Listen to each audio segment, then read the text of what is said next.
नमस्कार साथियों।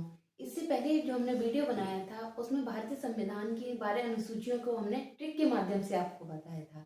अब इस वीडियो में हम लेकर आए हैं आपके लिए मौलिक अधिकार।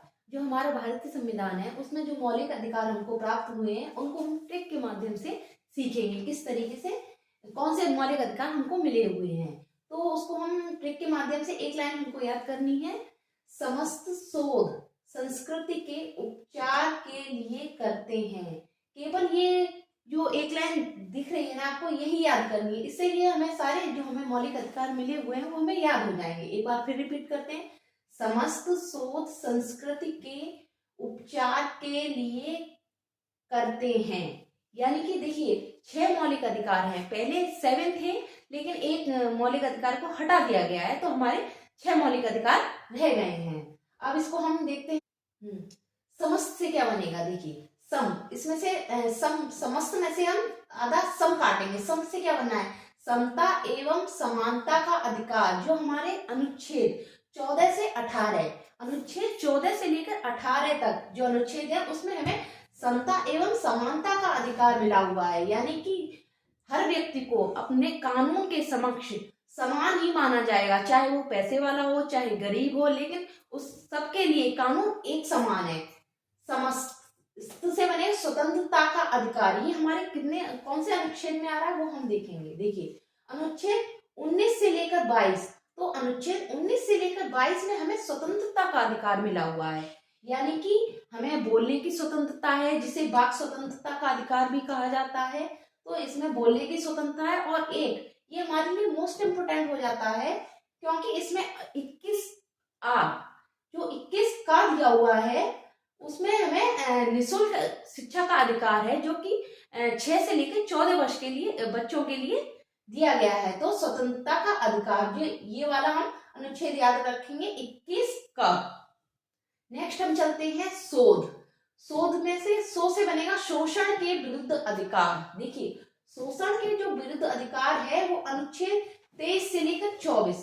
इसमें क्या हुआ है, शोषण, यानी कि जो कि छोटे बच्चे होते हैं उनका शोषण होता है।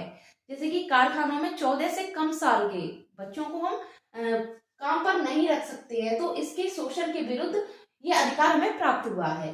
नेक्स्ट हम चलते हैं ध से बनेगा धार्मिक स्वतंत्रता का अधिकार। ये हमारा कौन से अनुच्छेद में है वो हम देखेंगे, अनुच्छेद 25 से लेकर 28 तक।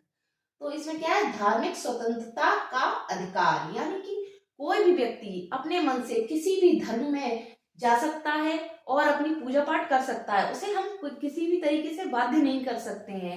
वो अपने धर्म के अनुसार कोई पूजा स्थल बनाना चाहे वो भी बना सकता है, उसे हम नहीं रोक सकते हैं। तो हमें इस तरीके शोध से हमारा शोषण के विरुद्ध अधिकार, और शो से शोषण के विरुद्ध अधिकार, और ध से धार्मिक स्वतंत्रता का अधिकार। नेक्स्ट चलते हैं संस्कृति। अब देखिए संस्कृति व शिक्षा संबंधी अधिकार। ये है हमारा अनुच्छेद 29 से 30। यानी कि जो हमारी संस्कृति है, हर व्यक्ति हमारा जो इंडिया है उसमें अलग अलग संस्कृति के लोग रहते हैं, तो वो उनको हम बाध्य नहीं कर सकते हैं कि वो कन्वर्ट हो जाएं। नहीं, जो उनकी संस्कृति है उसके अनुसार हम उनको अपने किसी भी शिक्षण संस्थान में सभी को समान शिक्षा का अधिकार प्राप्त होगा। नेक्स्ट हम चलते हैं उपचार। ये बहुत ही इंपोर्टेंट है, संवैधानिक उपचारों का अधिकार। ये हमारे अनुच्छेद 32 में आता है। इसमें क्या होता है कि जैसे कि कोई भी समान नागरिक है भारत का, उसे संवैधानिक उपचार है, यानी कि उसको पता चल रहा है कि उसके मौलिक अधिकार है, उनका हनन हो रहा है, तो उसकी एवज में वो जो हमारा न्यायालय, उच्च न्यायालय, उस पर रिट दायर कर सकता है कि हमारे मौलिक अधिकार का हनन हो रहा है।